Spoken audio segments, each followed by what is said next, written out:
Throughout the ceremony, military guests can remain uncovered throughout the duration of the ceremony. Thank you. Good afternoon, ladies and gentlemen. Admiral Caldwell, the Director of Naval Reactors, welcomes you to the retirement ceremony of Lieutenant Commander Tim Wik, United States Navy. Will the guests please rise for the arrival of the official party and remain standing for the national anthem and invocation.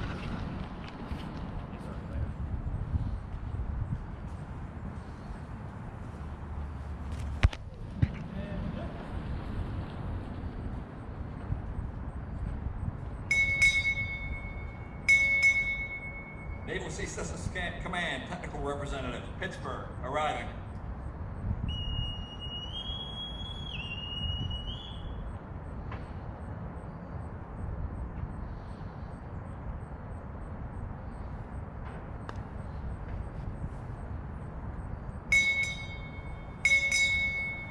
Commander James Catteau, United States Navy, arriving.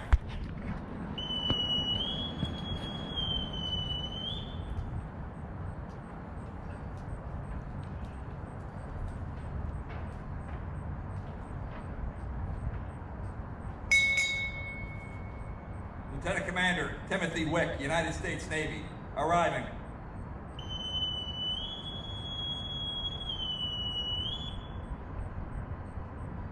Attention to Kellers.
Ladies and gentlemen, Pastor Peter Dorflower will deliver the invocation.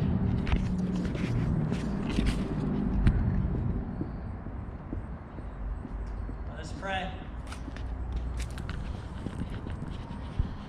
Lord God, maker of heaven and earth, we humbly come before you now on this beautiful evening to ask that your mercy and your blessings be upon this ceremony and all who are here. Thank you for the opportunity to recognize the many, many years of service offered to our nation by Lieutenant Commander Wik. The scripture reminds us it is good to honor those who deserve honor. We're thankful for the gifts you've given him: intelligence, determination, wisdom, strength, and love, and are grateful for how he has used those gifts throughout his career in the Navy. We're also extremely grateful for his family, for Holly, Gregor, and Karina, and the sacrifices they have made so that their husband and their father could help to ensure the safety and the security of America and her allies. Lord, as we proceed this evening, may the words of our mouth and the meditations of our heart be pleasing in your sight, O Lord, our rock and our Redeemer. In Jesus' name we pray. Amen.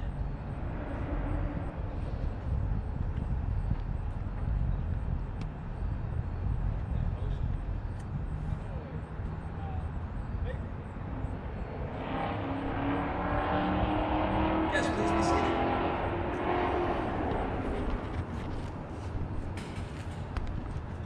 Commander Catteau and invited guests, good afternoon and welcome to this special occasion, which marks the retirement of Lieutenant Commander Timothy Wik from the United States Navy after 30 years of honorable and faithful service. I want to recognize some distinguished guests that have joined us this evening. Mr. Huey Dietrich, Commander of the Southwestern Chapter of the U.S. Submarine Veterans. Captain Tom Calabrese. Mr. Bill Brumbaugh of the Naval Nuclear Laboratory. And Mr. Joad Haddad of the Naval Nuclear Laboratory. We're honored by your attendance today. Thank you. I would like to extend an especially warm welcome to Lieutenant Commander Wik's family, including his wife Holly, his son Gregor, his daughter Karina, his parents Paul and Joyce Wik, his mother and father-in-law Karen and Bob Lively, his brother Peter, his sister Rebecca Sauer, and her husband Jake, and their children Lucinda, Valentine, Titus, Naomi, and Ezra, Uncle Jim Hamilton, and Aunt Kathy Bomer. Thank you all very much for making the trip and joining us here this evening. We're gathered to witness the final stage of a very full and productive 30-year military career, and to thank a shipmate for his many outstanding contributions to the United States Navy and the Naval Nuclear Propulsion Program. During this afternoon's or this evening's retirement ceremony, you'll bear witness to several Navy traditions, some of which date back hundreds of years. We'll make every effort to uphold these traditions and to communicate to Lieutenant Commander Wik and his family that their sacrifices have been appreciated. The Naval Reactors Office at the Bettis Laboratory in Pittsburgh is headed by a civilian senior executive, Admiral Caldwell's direct representative and Tim's boss. Ladies and gentlemen, please give a warm round of applause to Mr. J. Showman.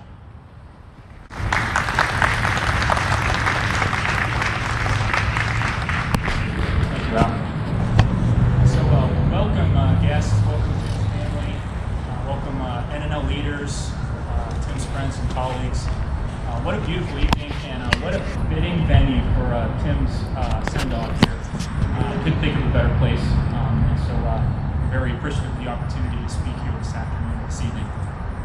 So when Tim asked me to speak at his retirement a couple of weeks ago, it didn't take me long to figure out what I wanted to say. And I shared some of these thoughts with our office last week when we had a smaller celebration for Tim, as many of his colleagues couldn't make it tonight and wanted to make sure that we honored Tim with his friends and colleagues at work. There are three ways that I think Tim left his mark on our office and on the laboratory, very profound ways.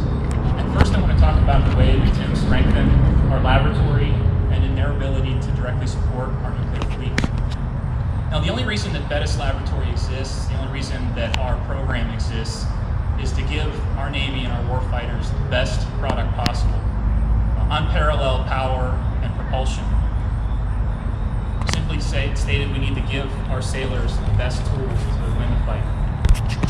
One of the ways that our office and the Naval Nuclear Laboratory supports that is through resolving concerns that arise shipboard or at our shipyards. You see, nuclear propulsion is pretty complicated, and oftentimes folks run into issues that they can't locally resolve and they need some help. And the Naval Nuclear Laboratory in our office is there to provide that assistance. And there's a formal process that's used to ask for help and to get that help from the laboratory, and our office plays a role in that.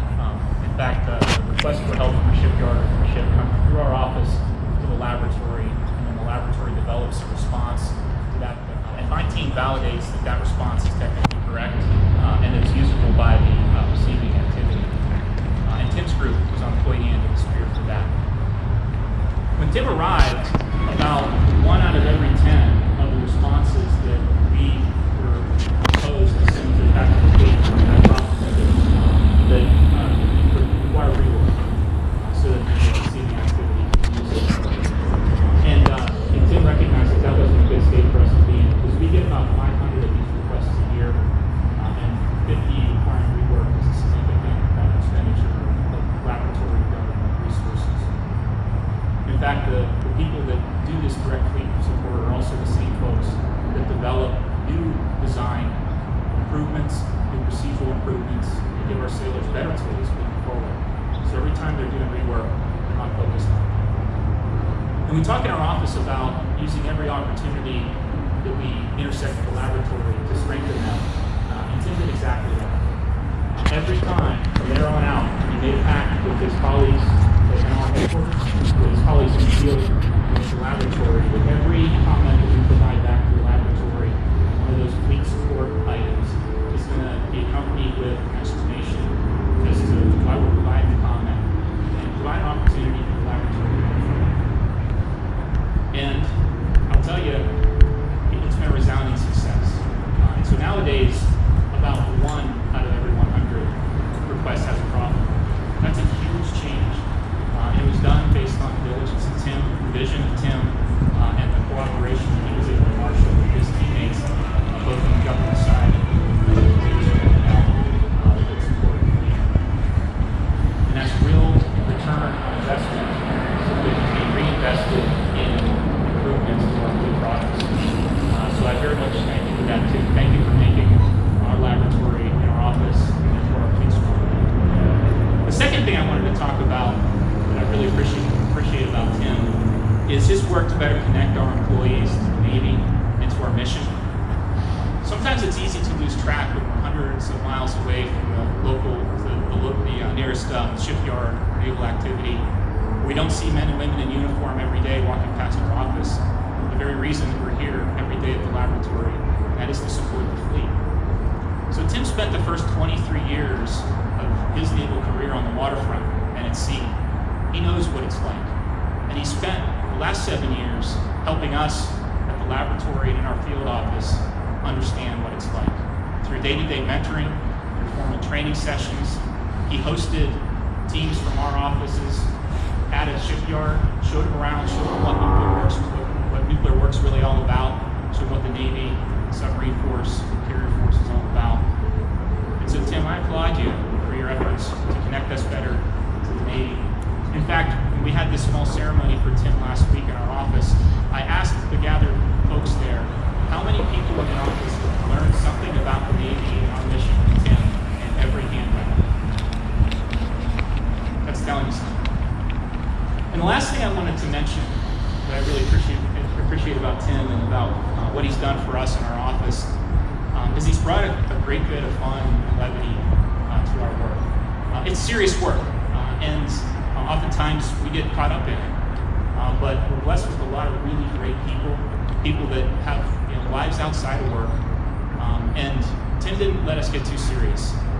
It wasn't uncommon for me to walk past his office at lunchtime and see a group gathered there. Sometimes they were talking about work, sometimes they were talking about life, oftentimes they were laughing. And I can't tell you how important that is to bring some fun to the office. Tim brought that every day. And so, similarly, I asked my team last week how many people had a good joke or a good laugh with Tim in his tenure in our office. Everybody, again, raised their hand. So you can see he's getting results there too. So again, I want to thank you all for coming tonight. I want to thank Tim for his years of service. I want to thank Tim for strengthening our laboratory, our fleet, making our office a fun place to work, and helping us connect better to the mission and to the Navy. I wish you all farewell. I wish you fair winds and following seas, Tim, and to his family as well. Thank you very much, and I will turn it back over to Mr. Stout. Thank you.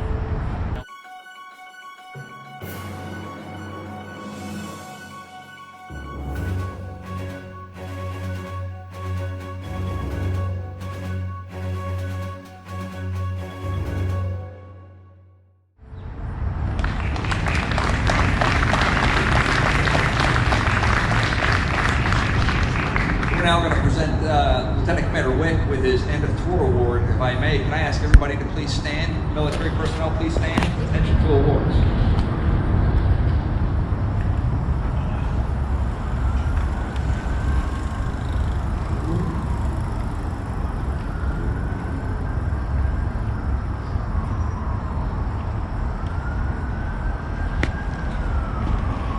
The President of the United States takes pleasure in presenting the Meritorious Service Medal to Lieutenant Commander Timothy D. Wik, United States Navy, for service set forth in the following citation.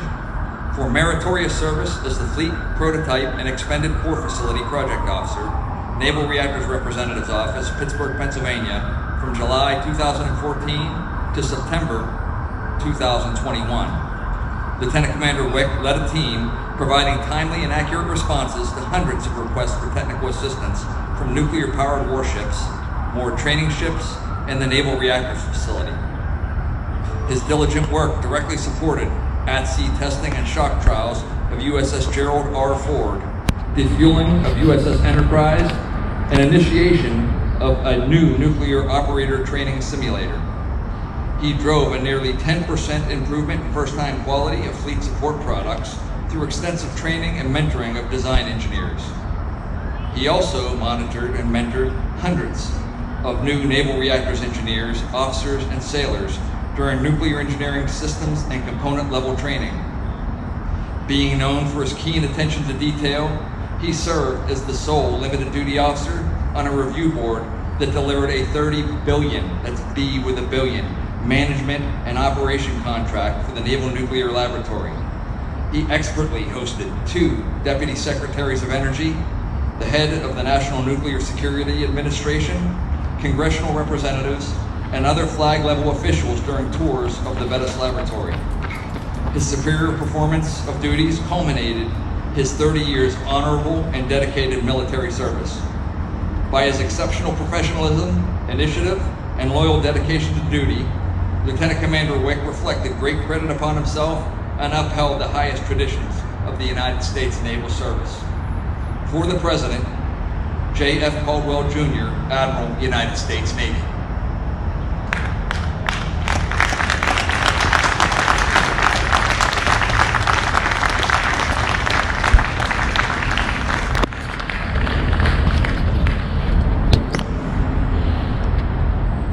So according to some accounts of naval history and tradition, when a sailor retires and is departing the ship for the last time, it's considered bad luck for the sailor's shadow to touch land before he or she does.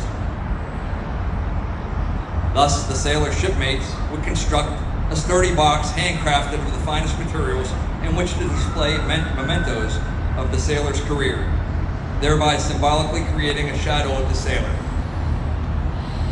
The box contains the sailor's shadow until he or she is safely ashore, at which time the shadow box can be given to the sailor to serve as a lasting reminder of past voyages, adventures, and accomplishments.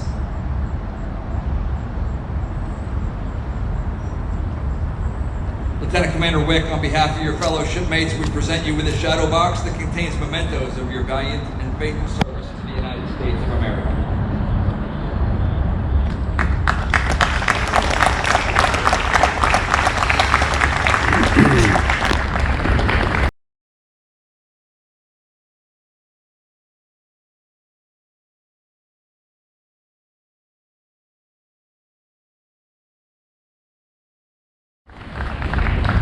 Would Commander Dygert please escort Holly, Gregor, and Karina up to the deck?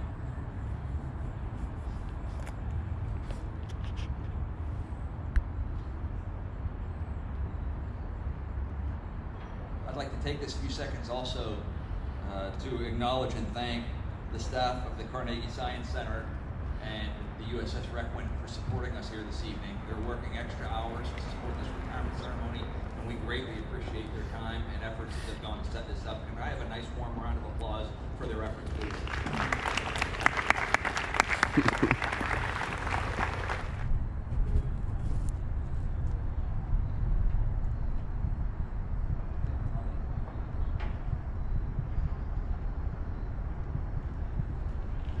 So while we're honoring Tim's career, we recognize that the only way Tim can be successful in the Navy is to have strong support at home. Holly has been the rock to anchor Tim during his career. Mr. Showman will present a letter of appreciation for Holly. Certificate of Appreciation from the United States Navy. To all who see these presents, greetings. Greetings! To Holly L. Wik, by the authority vested in me, it's my pleasure to express the grateful appreciation of the United States Navy to you for your unselfish, patriotic, and devoted service during your husband's military career. Your unfailing support and understanding helped to immeasurably make possible his lasting contribution to the nation. To those who say a single man cannot make a difference, I say wrong. Your husband did. He made our Navy stronger and kept our nation safe. With his service to the Navy now complete, he will be able to spend more time with you in the future. The United States Navy thanks you, and I thank you. Given this first day of October 2021, J.F. Caldwell, Jr., Admiral, United States Navy, Director, Naval Reactors.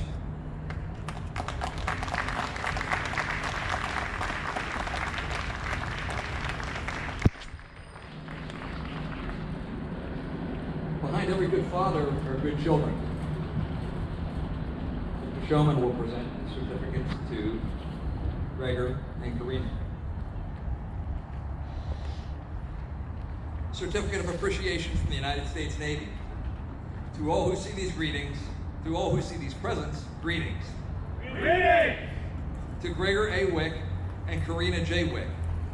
By the authority vested in me, it's my pleasure to express the grateful appreciation of the United States Navy to you for enduring the frequent and long separation from your father. Timothy has served his country. These months, indeed years, that he spent away from you constitute a clear and noble demonstration of his love for you and for his family. You see, he left you in order to ensure that you inherited a safer world, a surer peace. To those who say a single man cannot make a difference, I say wrong. Your father did. He made our Navy stronger and kept our nation safe. With his service to the Navy now complete, he will be able to spend more time with you in the future. The United States Navy thanks both of you and your father for enduring these separations. Given this first day of October 2021, J. F. Caldwell Jr., Admiral, United States Navy, Director, Naval Reactors.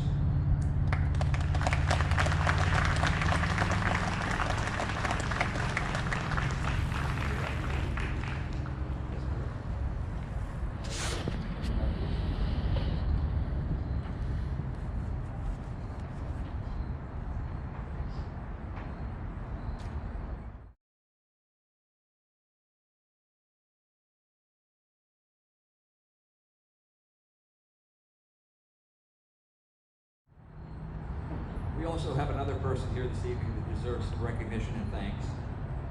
Mr. Jim Shellaby, a former U.S. Navy boatswain's mate and a friend of Tim's, joined us here tonight. He is a boatswain's mate, and he, whenever we were in need of a boatswain's mate, has volunteered to come out with us this evening and serve in that function. So thank you very much, Mr. Shellaby. We appreciate it.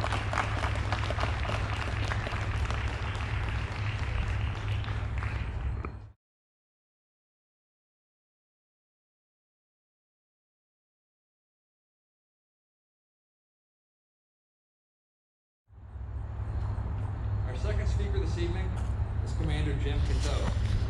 Commander Catteau enlisted in the Navy in June 1987 as a nuclear electrician's mate. He served on USS Baton Rouge and submarine NR-1, achieving the rank of Chief Petty Officer prior to being selected for the Limited Duty Officer Commissioning Program. Commander Catteau then served on USS Harry S. Truman. Commander Catteau joined the Naval Reactors team in 2004, where he now serves as the Deputy Naval Reactors Representative for the Newport News Field Office. Ladies and gentlemen, please welcome Commander Jim Catteau, United States Navy.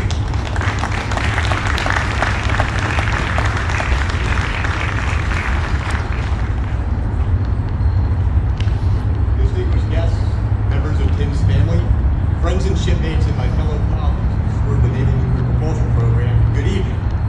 It's my great honor to be here today. It is tremendous to see so many of you have made the trip to Pittsburgh. Help me salute Tim's service to our Navy and the nation. Tim, it is absolutely my pleasure I move to retirement and to be here with you and your family on this wonderful day. And I must thank Iron City Beer for sponsoring this event. Al, thank you very much for that wonderful introduction. It's nice to have another little guy up here to make sure Tim gets and says on the absolutely deserves. Today is a day of great celebration as we pause and recognize not only Tim's distinguished career, but also the service and sacrifices of his family. Service to our Navy is truly a family affair, as my wife Veronica can attest, with the Navy as our mistress.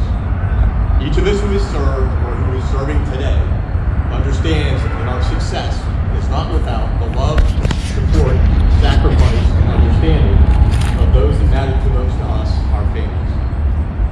Holly, where are you, Holly? You supported Tim throughout 23 years of marriage. As you and I discussed the other day, at least some measure of that has been happiness. I also know there's been significant sacrifice during that time and challenges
how tremendously proud I am of your son, and I can only imagine the overwhelming feelings in each of you as his career draws to a close. You have every right to feel that. You instilled the basic values that made him an exemplary officer and a wonderful credit to this fine institution. Thank you so very much for sending us your son and allowing him to contribute to the safety and security of our great nation, our allies, and many others around the world. Many of you here today, and there are way too many to acknowledge individually, have also contributed to Tim's success. To each of you also, a heartfelt thanks to you, your families, for your selfless sacrifice and your contributions to the Naval Nuclear Propulsion Program, the Navy, and our country. Folks, I gotta tell you, 30 years of doing anything is an accomplishment, but 30 years of serving our country in the Navy commands respect and admiration. Reportedly, it was 30 years ago that a mere boy from the blue-collar state of Pennsylvania was encouraged by his parents to leave home and get a job. Tim decided to raise his right hand and swear to support and defend the Constitution of the United States against all enemies, foreign and domestic, to bear true faith and allegiance to the same, to obey the orders of the President of the United States and the officers appointed over him, according to the regulations and the Uniform Code of Military Justice. That's right, in 1991, Tim enlisted in the Navy. Stop and think for a minute. In 1991, what were you doing? I had just reported to my first seagoing command, newly married and getting ready to deploy.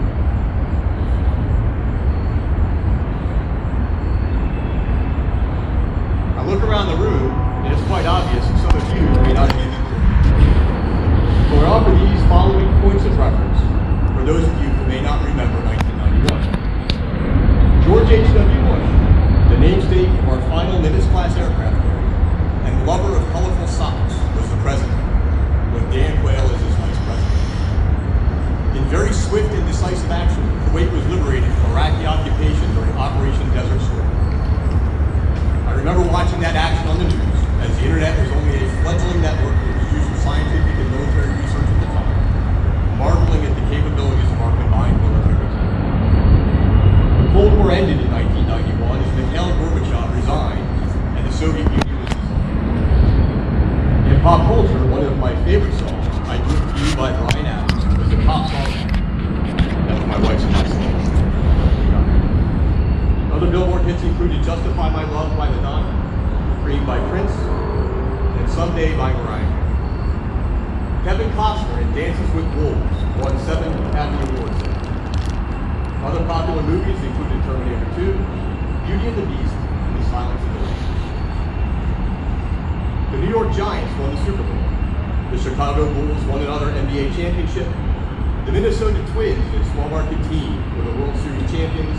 And yes, the Pittsburgh Penguins won their first Stanley Cup. I will take a pause as those of you who root for the wrong Pennsylvania hockey team vote. It was against that backdrop that Tim embarked on his naval career. I'm not going to mention all of his duty stations as they're listed in the biography, but as I look over his early career, a few things stand out to me. Tim's performance was exceptional at every stop along the way.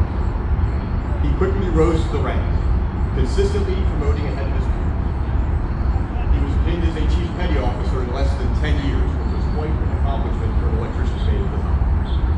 And in 2006, Tim earned his commission as a limited duty officer, which is a true testament to his inspirational leadership, managerial prowess, and technical expertise. His early career was also punctuated by many years of sea, multiple deployments to 4 ships, always seeking the most challenging assignments. Exemplary service in both submarines and aircraft carriers, never shying away from the opportunity to lead his men and women, whether as a first-class petty officer, a chief petty officer, or a limited duty officer. Tim also sought the challenging assignments ashore. He served at our prototype site in Ballston Spa, New York, which is quite frankly one of the toughest shore assignments for a Navy nuclear trained operator. You see, it's not your normal crew. Tim spent months at a time in rotating shift work, training our future nuclear operators, conducting maintenance on aging equipment, and leading of upwards of 60 staff members, all in the name of training over 1,000 junior officers and sailors in the intricacies of operating the Naval nuclear propulsion.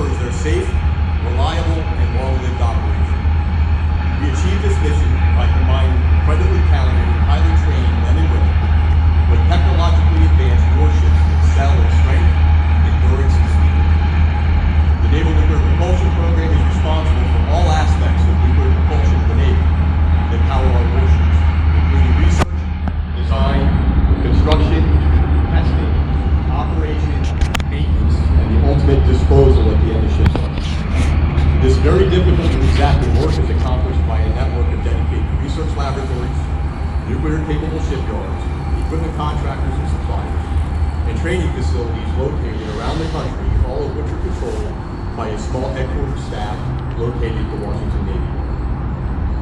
When Admiral Rickover, the father of the nuclear Navy, or the Naval Nuclear Propulsion Program, established naval reactors in the early 1950s, he recognized the need to be a self-regulating organization. This was to prevent other government entities from dictating and regulating how nuclear power was utilized within the Navy and how we utilized it to power our warships. Out of that concept was the Naval Reactors Field Offices. We have field offices located at each of our major facilities, and they're manned by limited duty officers and civilians that provide regulatory oversight over all facets of the Naval Nuclear Propulsion Program. When you think of Naval Reactors Field Offices, you need to think Nuclear Regulatory Commission for the Navy. And folks, it's a pretty exclusive thing. Of the 500 or so nuclear-trained limited duty officers that serve in the Navy at any one point in time, only about 1/3 of them are selected for field officer. So once again, Tim has distinguished himself, because as I like to say, being a rock star is the price of admission to my business. Which now brings me back to 2010, when Tim rolled up to the Norfolk Shipyard Naval Reactors Field Office. I was serving as the executive officer at the time, and he was assigned as a project officer for the submarine. Like Forrest Gump said, field office duty and Tim were kind of like peas and carrots. You see, you have to understand when you work in a field office, your job is to observe, to ensure what you're watching is done correctly, and inform someone if it's not. We do a lot of audits. We review a lot of procedures. We watch work and testing around the clock. And we tell a lot of people about their problems and ask them very nicely to go solve them. Notice, nowhere in there did I ever mention that any member of a Naval Reactors Field Office is the true problem solver. If we do that, we own the facility's problems, so we have to rely on them to do it. For Tim, that was tough. And I say Tim's got most limited duty officers. He was an absolute stud in the fleet. He was tenacious and a true leader. He could solve problems in the fleet, and to solve them quickly. And now, we were asking Tim to convince someone else that they had the problem, which takes a whole new skill set, as we would not allow Tim to use his sailor. And then Tim would have to wait until someone else developed a solution. And I'm not sure if any of you have noticed, Tim does not necessarily epitomize. It did not take Tim long, though, to really settle into his role at Naval Reactors. While at Norfolk Naval Shipyard and here at West Mifflin, Tim was a project officer for a major submarine refit and the inactivation of one of our submarine tenders, which quite frankly is a job that doesn't have a lot of guidance. He participated in testing the new reactors in 2 Ohio-class ballistic missile submarines after refueling an overhaul. He participated in the testing of reactor plants in 3 Nimitz-class aircraft carriers at Norfolk Naval Shipyard and countless others around the country. He served as the executive officer or deputy naval reactors representative of the West Mifflin Field Office. He and the staff reviewed and adjudicated over 3,500 technical documents, reports, and letters to support our laboratories, nuclear-capable shipyards, and fleet. Tim also selflessly traveled whenever asked to other sites to provide technical expertise, leadership, and oversight for numerous other projects and other program business. It is also reported that Tim has also had a sausage sandwich renamed the Tim Wik Special because he liked it so. To summarize, Tim's contribution to the Navy by a member of Naval Reactors, he either directly or through his staff ensured all 68 warships that carry reactors, the 6 shipyards that build and service those ships, the over 1,000 industrial contractors that provide components and equipment to the Naval Nuclear Propulsion Program were provided with flawless engineering products, directives, instructions, and procedures. Tim personally ensured the safe operation of over 100 reactors. There are only 94 commercial reactors operating in the country. Tim made sure 100 military reactors were operating safely. He played a significant role in the construction, overhaul, operation, or inactivation of every aircraft carrier and submarine in our arsenal. Through his efforts, Tim directly contributed to well over 7,300 reactor years of operation and the 169 million miles that our fleet has safely steamed on nuclear power, allowing the United States Navy to maintain the freedom of the seas and project power around the world. Tim, for your admirable contributions to the Naval Nuclear Propulsion Program, your service to the Navy and our nation, your professionalism, your leadership, and quite frankly, your friendship, I can only offer you my hope. Fair winds, calm seas, my friend. You, I wish you, Holly, Gregor, and Karina the very best as you start the next chapter of your lives. In closing, I do believe John F. Kennedy, the 35th President of the United States of America, and a veteran of naval service from War II, stated best. Any man who may be asked in this century what he did to make his life worthwhile, I think you can respond with a good deal of pride and satisfaction. I served in the United States. Thank you all for coming tonight, and may God continue to bless each of you, our great Navy, and the United States of America. Thank you.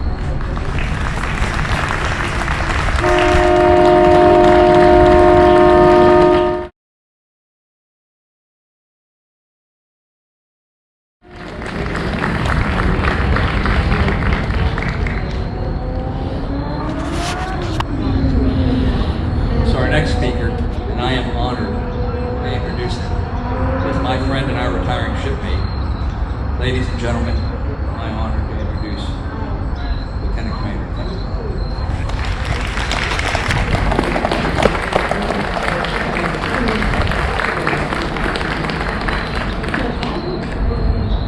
So I'm not known for being brief. Like party and I'll talk if I want to. So I thank you for so many of you coming out. I really appreciate it. I also appreciate all of the different legs that have shown up. I feel like it should be a Waffle House. It's nice. Even a guy in my own year group has a more curvy center stripe. But it is what it is. But I am truly honored that you're all come. People came from as far as North Carolina, New Jersey, California, the other side of the state. Now, if you're from Pittsburgh, let me reframe that. I appreciate the locals who came out. There are people who came from Cranberry, which is basically like Ontario. People from here, folks from Greensburg. Well, that's kind of like the other side of the state. So, it's good distance. We started by thanking God that I made it here. I never expected to be here. I never anticipated it. In fact, I was just remarking that I expected that I was going to do my 6 years and get out. I approached early on in my career about putting in for an offshore program. And I've been in about a year, and it's, you gotta be kidding me. That you want me to do 4 years of school, and then you want like 5 years of payback after that? It's like 9 years. Nuts. So now I look back on that and think, well, that was kind of stupid. But, here I am. There's also kind of a lot of stuff, so I did not, as some of my other family members did, go into the ground combat arms. So there are different types of dangers, but between submarine fires, hydraulic ruptures, rapid depressurizations of oxygen generators, GM rubber on a carrier alongside another ship. It's pretty crazy stuff. Other things that happen that you can just use your imagination. And yet I made it here. For that I'm grateful. And when I was thinking about what I want to talk about, I kept coming back to the idea of wings. So conveniently, there's a boat pulling by, and I don't mean the sad kind of wing. I mean the trail that goes behind the ship. So you see this trail back behind there. So when I was on Carrier Eisenhower, I had the privilege to be up there on the bridge and drive. And at times we would go up and we would pull alongside a supply ship. The supply ship is closer than I am to you, to an aircraft carrier. So you have a 100,000-ton vessel and a 50,000-ton vessel. And you're going to go drive up alongside. So as you'd expect, the Navy has all manner of gadgetry that'll help you out, radars and whatnot. But usually, I looked at their weight. I looked at this line that was coming out the back of it, and I used that to drive. And it really struck me that follows along with my career. So when you start out, if you think about it, the amount that you learn from your family is immense. Where you fit in the world, how you do things, your values, it's pretty intense. So my mother and father, my mother's a teacher, my father's an engineer. And so they were the first ones that I had the most upfront seat to watch their weight. So with my mother, I got to watch her in all sorts of venues. Teaching sort of goes throughout her, whether she's at a church event, a school, or just with other friends or kids. She has this uncanny ability to look and see the value in that person and their humanity, recognize it, and want to make it better, and want to value it, and see them as someone who can be better than they are today. And it made a huge difference. So I got to watch that weight, and I got to watch how she made a difference in people's lives. My dad has another interesting thing. So for him as an engineer, he's rarely satisfied with appreciating a thing for what it is. He needs to know how it works, how it comes apart, and all of that together though is, well, so how can I make it better? Or how can I fit it into a system? And at times, it certainly has been exasperating, but I watched that weight and I learned. So then in 1998, Holly and I got married. And in that time, she's remarked that we're somewhat different in a lot of ways, and part of it is, so I'm fairly rigid and opinionated and determined, and Holly is softer and more caring and more flexible, and she's remarked that I'm her backbone and she's my soft spot, which is pretty accurate. And so through that, I was able to watch and see. And so as she steamed alongside me, I got to watch her weight, see how she went. I had a grandfather who served in the Navy, grandfather served in the Army, uncle served in the Navy, and each of those who went before me showed me their patriotism, their desire for service to the country, their desire to do that themselves. So I got to watch their weights. And it wasn't just me. I have a brother who joined the Army, followed in the same path, and a cousin who followed in the same path, joined the National Guard. So each of us in that generation followed our forebears' path. So I can't name all of them, but there were senior leaders throughout the Navy. There were officers enlisted alike. Some who showed me the value of the mission, some that showed me the value of some of the people, and some that were able to blend that together and epitomize the idea of mission first, sailors always, which really makes a huge difference. So I got to watch their weight and see how they went. So when you think about it, it's really kind of personal about the weight. So it's not just someone who's passing off advice. They are literally taking the waves across our own bows. They are charting this course behind them by doing it themselves and setting a personal example and making it happen for others. So many people did that. They don't even know that they did it. I've had people in the past who have come up and said, you really made a big difference to me, and I'm ashamed to admit, I have no idea who this is. Well, I can say the same to a great number of others. So somewhere along the way, you look around and you realize you're a senior. Now, there's always a relative term to that because there's always someone senior. You report to somebody all the time. But on my first boat, after I was there, I spent a 5-year tour there. By the time I was done, there was nobody left that was there before I got there. You look around and now you're the guy doing all the training. And you're passing on what you do. Shortly thereafter, I got promoted. Then I was officially the person who was meant to publish.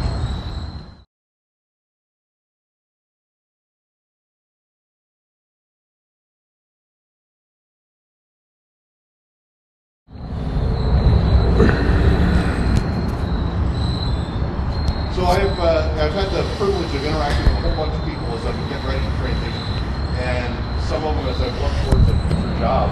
And I've had all sorts of folks kind of coming out of the woodwork, and it's really pretty neat to watch. And suddenly I find out that there were a whole mess of people that I had the privilege to mentor early in my career that are now colleague that I knew back when we were in New York, well, just got selected for captain. So that's great for him.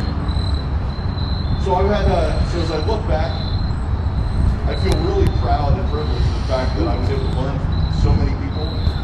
And I also feel really proud of the fact that I was able to pass that on and not just hold on to that, but make a positive impact. And so for all of you who made that impact in my life and gave me the lessons I needed to get here, thank you very much. I really appreciate that. So if you would honor my service, I would ask that you follow Admiral Richardson's direction to learn and teach. Strive to make yourself better and impart what you learn to others. Thank you.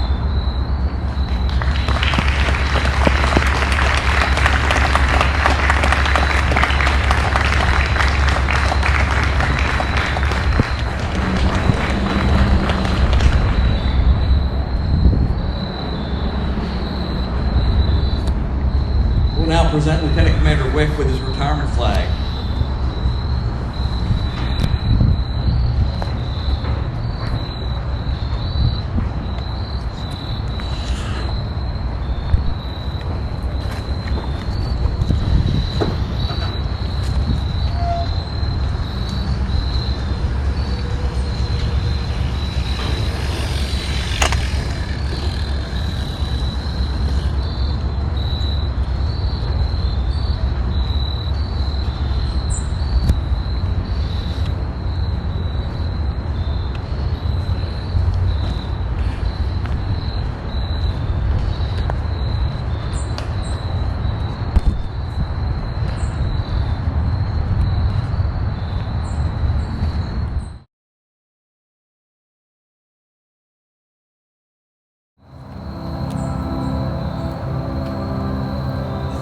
Our soldiers, sailors, airmen, and Marines who complete their full service to the country are honored with a symbol of our nation.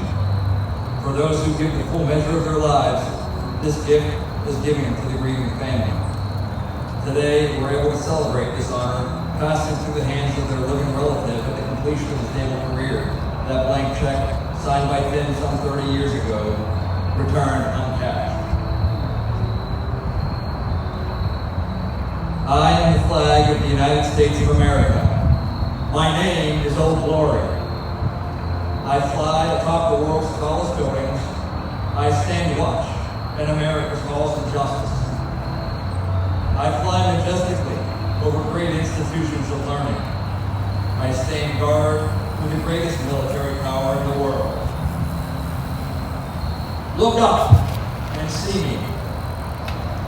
I stand for peace, honor, truth, and justice. I stand for freedom. I am confident. I am arrogant. I am proud. When I'm flown with my fellow banners, my head is a little higher, my colors a little truer. I bow to no one. I am recognized all over the world. I am worshipped. I am saluted.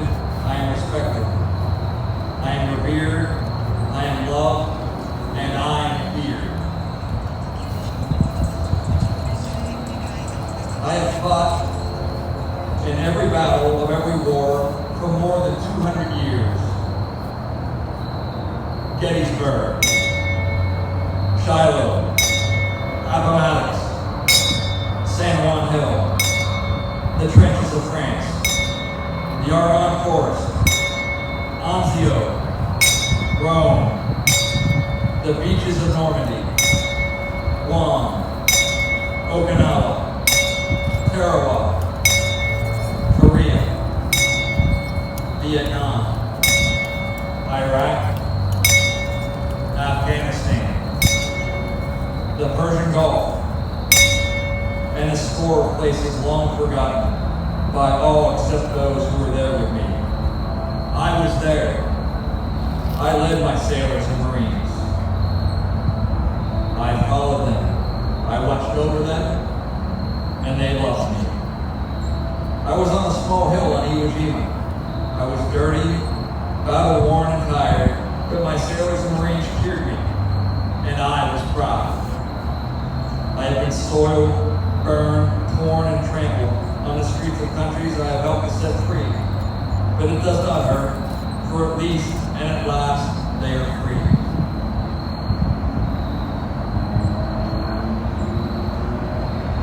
I was at Ground Zero in New York City on September 11th as cowardly fanatics attacked America. I was raised from the ashes of once proud buildings by brave firefighters, heroes who risked their lives to save others, showing all that America, although bloody, will never be beaten. Those who destroy me cannot win, for I am the symbol of freedom, of one nation, under God, indivisible, with liberty, justice for all. I have been soiled, burned, torn, and trampled on the streets of my own country. And when it's by those with whom I have served in battle, it hurts, but I shall overcome, for I am strong. I have stepped at the surly bounds of earth, and from my vantage point on the moon, I stand and watch over the uncharted new frontiers of space.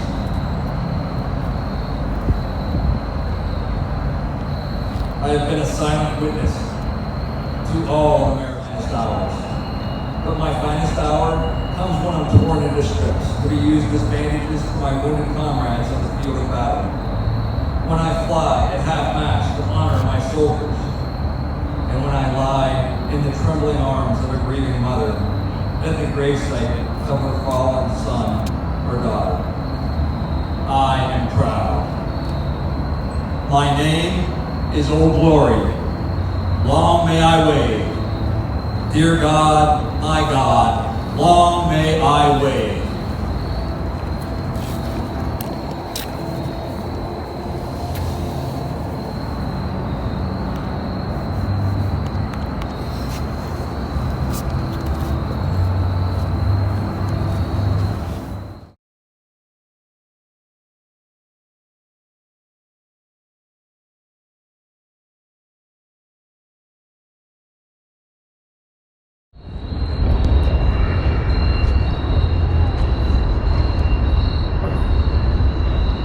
It's a time-honored tradition to honor retiring sailors by piping them ashore. Tim, please join me over here.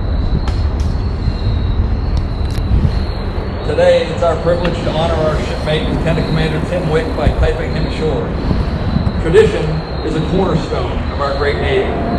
Since the days of sailing ships, for over 200 years, the United States Navy has used the boat enjoys to send a shipmate to a shore retirement. As we close today's ceremony, we observe this tradition once more to pay honor to one of our shipmates going ashore for the final time. To honor the years served, the guidance, the leadership, the friendship, and the expertise that this shipmate has freely given during the course of his career. For over 30 years, this sailor has stood the watch. While some of us were in our bunks at night, this sailor stood the watch. While some of us were in school learning our trade, this shipmate stood the watch. Yes, even before some of us were born into this world, this shipmate stood the watch. In those years when the storm clouds of war were seen brewing on the horizon of history, this shipmate stood the watch. Many times he would cast an eye ashore and see his family standing there, needing his guidance and help, needing that hand to hold during those hard times, but still, he stood the watch. He stood the watch for 30 years. He stood the watch so that we, our families, and our fellow countrymen could sleep soundly, in safety, each and every night, knowing that a sailor stood the watch. Today, we're here to say, shipmate, the watch stands with relief. Relieved by those who have trained, guided, and led. Shipmate, you stand relieved. We have the watch.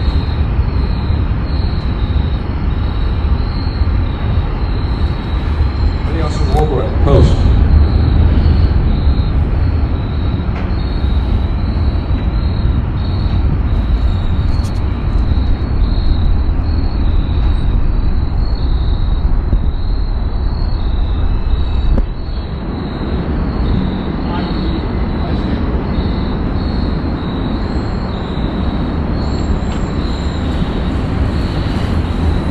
Motion, post beside boys.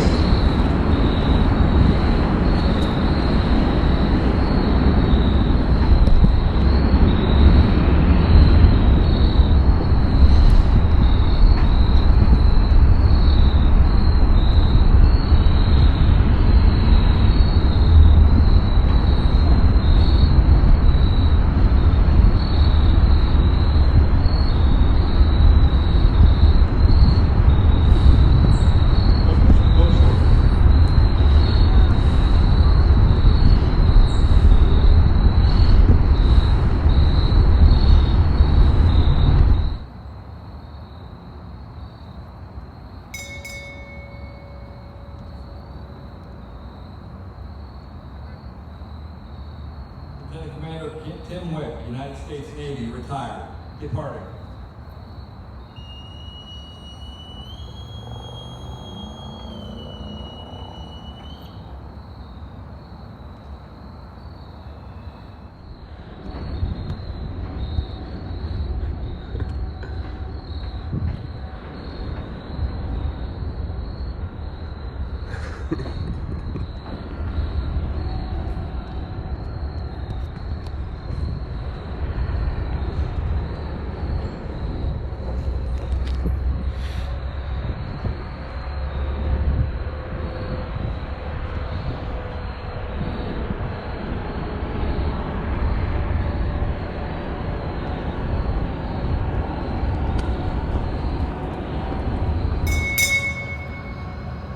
Navy family departing.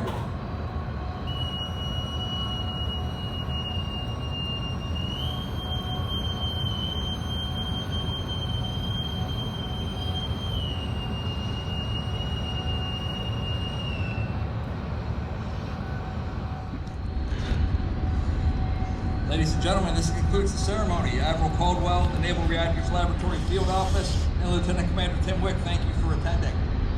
The rec room will be open and available for those who would like a tour of this historic ship until 8 o'clock. Those joining us for refreshments can make their way to the foundry where we can splice the main brace and continue our celebration. The pedicab will be available for those who would prefer not to walk.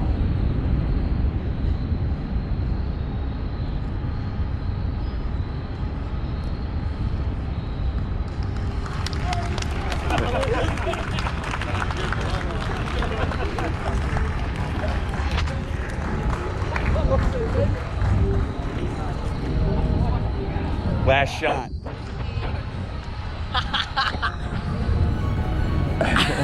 Pretend I'm calling you guys.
You know what? From a certain chief, yes, I was here before, and I didn't chuck it there quickly. You're awesome!